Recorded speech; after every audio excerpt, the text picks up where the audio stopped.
But while it's powerful, isolation forest is not a silver bullet. Like any machine learning model, its effectiveness depends on how well it's tuned, the quality of the data, and the ability to interpret and act on the results.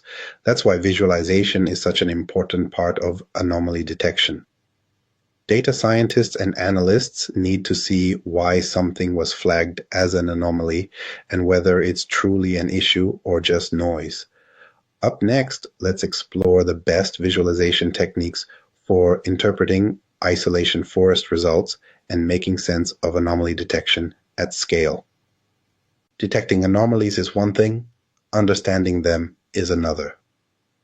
When isolation forest flags an outlier, the next question is always why? Why did this data point stand out? What makes it different from the rest? And more importantly, is it a true anomaly or just noise? That's where visualization techniques come in.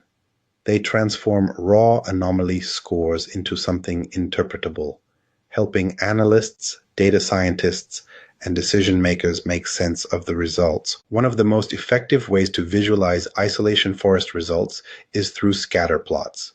If the dataset has only a few features, plotting normal points in one color and anomalies in another can instantly reveal patterns. High-scoring anomalies often cluster together, making it easy to spot problem areas. For example, in fraud detection, plotting transaction amounts against frequency might show a cluster of normal transactions, but anomalies could appear as isolated points standing far from the rest. But what about high-dimensional data? Many anomaly detection problems involve dozens or even hundreds of features, making simple scatter plots impractical. That's where dimensionality reduction techniques like PCA, principal component analysis, or t-SNE come in. These methods reduce complex datasets into 2 or 3 dimensions while preserving the structure, allowing anomalies to be visualized in a lower dimensional space. A properly tuned PCA plot can separate normal data from outliers, providing an intuitive way to understand where anomalies exist. But what about high-dimensional data? Many anomaly detection problems involve dozens or even hundreds of features, making simple scatter plots impractical. That's where dimensionality reduction techniques like PCA, principal component analysis, or t-SNE come in. These methods reduce complex datasets into 2 or 3 dimensions while preserving the structure, allowing anomalies to be visualized in a lower dimensional space. A properly tuned PCA plot can separate normal data from outliers, providing an intuitive way to understand where anomalies exist. And then there's time series visualization, crucial for applications like network security, predictive maintenance, and financial risk monitoring. If anomalies are flagged in a time-dependent dataset, plotting anomaly scores over time can reveal trends, spikes, or recurring patterns.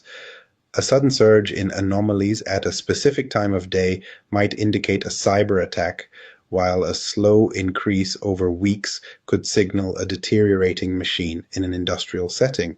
The real power of visualization is interpretability.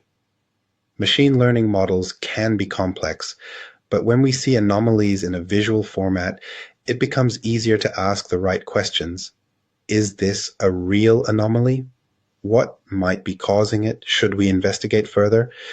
Good visualization turns raw anomaly detection results into actionable insights, making it possible to separate false alarms from critical issues.